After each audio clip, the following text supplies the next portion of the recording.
4 of our Van Vote Builder certification course here with the Kentucky Democrats. Today we're going to talk about building lists. This isn't going to be the as much of the theory of building lists and targeting folks. This is going to be sort of an exercise and an overview of how to build a list, what some of the different features are, and some of the internal logic that's built in so that folks aren't too confused when they start building their lists. So I think the very first thing to start out by saying is building lists is probably one of the most fundamental things you can be doing in Vote Builder. Building lists is how you're actually able to say these people on the voter file these are people that I want to talk to in phone banks, on doors, in text, etc. If you don't start with building and curating and building lists of these folks, you're not getting the full power of Vote Builder behind you.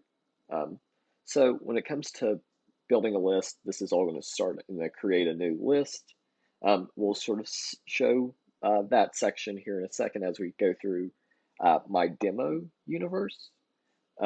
So when you're building lists, you're able to add voters, you can remove voters, you can even narrow the voters, and there's definitely with narrow a couple more options that I won't go into what they mean, just to keep this at a very, very basic overview. And then these lists that you're going to build can be used for various purposes directly within Vote Builder. So phone banks, walk lists, digital universes, text lists, mail lists, all things of that nature.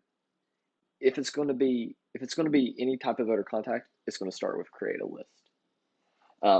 So when it comes to create a list, this is what the section looks like in Vote Builder. So as soon as you log into Van, you're going to see the top screen. You're going to see Welcome Josh. You're going to see a section on the left that it's like a little dashboard of some requests, files, stuff that you're taking from Vote Builder to use. Quick lookup, which we've already went over. Lists, which is how you create a list. This is as evidenced by the red arrow. And some load data. Again, right now we're just going to talk about creating a list. Once you hit that, you're going to get another screen that says create a new search. It's going to have a long list of parameters that you can use. And we'll go into those a little bit more here in a second. And then here on the right-hand side is where you see add, remove, narrow people. You can also narrow by sample, scores, householding. Not going to go into those too much. That's a little bit of a higher level conversation.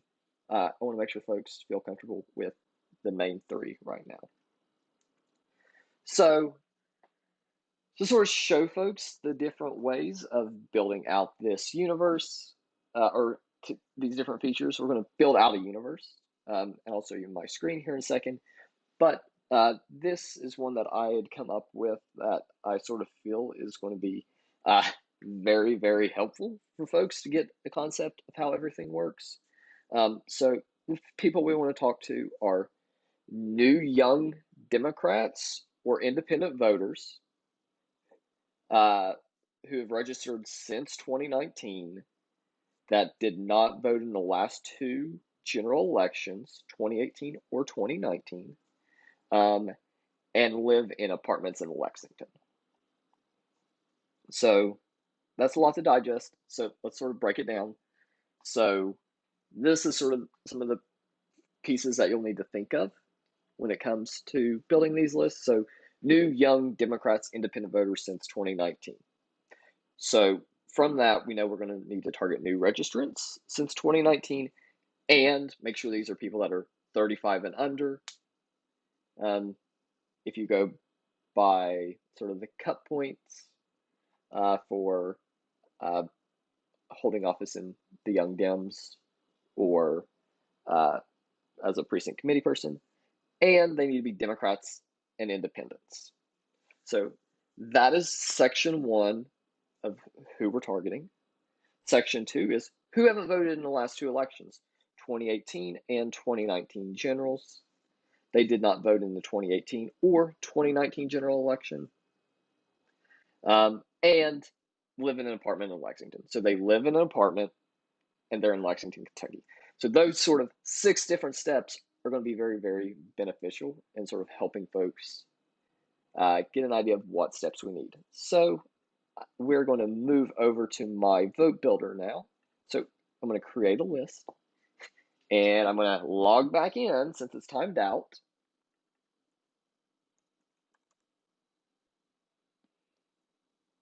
Nope. So create a list. So again, one of the main things we're wanting to talk to are folks that live in apartments in Fayette County, Lexington, Fayette County. So step 1, let's just go ahead and say, I want to talk to folks that are in Fayette County.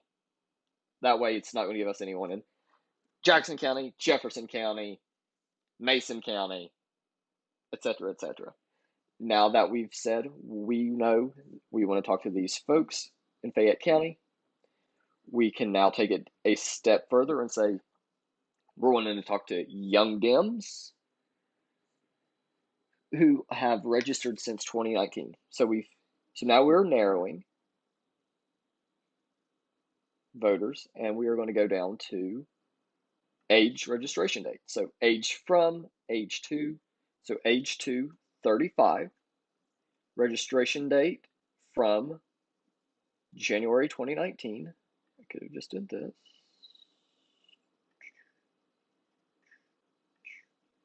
So there's that. So now, just going from Fayette County to folks that are up to 35 who have registered since 1/1/2019, we're already narrowing 221,000 people to 15,000 total.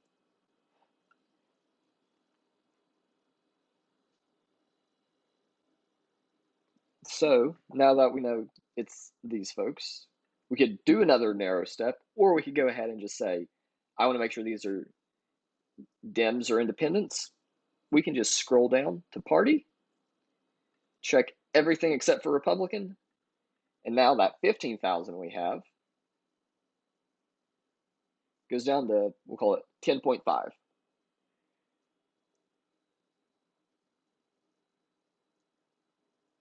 And now that we've sort of gotten to the bread and butter of what we want young Dem or independent voters that have registered since January 2019 in Fayette County. We can now say, and I want to make sure they haven't voted in the 2018 or 2019 generals. So we can now add a remove step to go ahead and remove those folks and say under vote history. So did any of the following. I want to remove the voters if they did any of the following. So the 2019 and 2018 general, removed. So now we're at 8,636 folks. Now, really, the only other step that we have is we want to narrow to folks that live in apartment complexes. This is a little bit trickier in Vote Builder, but really the way to go ahead and figure out folks that are in addresses or in apartments is select buildings with approximate. So buildings with approximately blank to blank units. So buildings with 2+ units gets you 2,866 people in total. And when you go ahead and run the search, they are all now their own list. So you'll see the steps here. So you can sort of break that down a second time. And then if you wanted to say, send all of these folks postcards, reminding them about who might be in their district, etc., etc., you could do that. And this is very, very helpful when it comes to knowing that some apartment complexes have a higher moving rate. So you want to make sure you could like weed out folks that are no longer at those addresses and get updated information in the vote builder. So now we're just going to sort of go through these steps on the screen so that you can refer back to them. I did a few things different, but they all got more or less the same end result. 2,912, we got 28. It's been a few days since, so that works. So with each new step, we went from 221,000 voters in Lexington to 2,900-ish. And the reason that I say for folks to do the multiple steps is if something wonky looks different or if something wonky happens and the total isn't something you would expect, having those multiple steps allows you to troubleshoot better and see where something may have been put in accidentally. And then really the only other thing, once you've built out your list, is saving your list, saving your universe. So there's two different types. There's a saved list. So this is a static list. It's going to be those people that you selected, and it's not going to change based upon any other criteria. So if we did that, save this list that we just ran together, it'll still be this list in a few more months. And this is going to be really useful to keep track of your base universe, such as who all was in the universe on date one. The other one is the save search. So this one is a dynamic search parameter, and it will change based upon what you put in.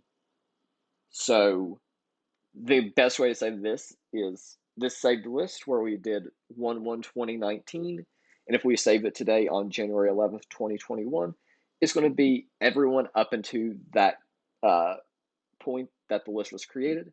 However, if we use the save search, it's going to be everyone from January 2019 through today. So if we put in a new voter file update tomorrow, this list is going to update with that newest voter file update. And this is going to be really helpful to keeping your universe up to date. You're going to be able to weed out any opponents, supporters, anyone that's moved, wrong numbers, refused, deceased, etc. Save searches are definitely what I recommend folks when they are building out their actual voter contact universe. That way there is less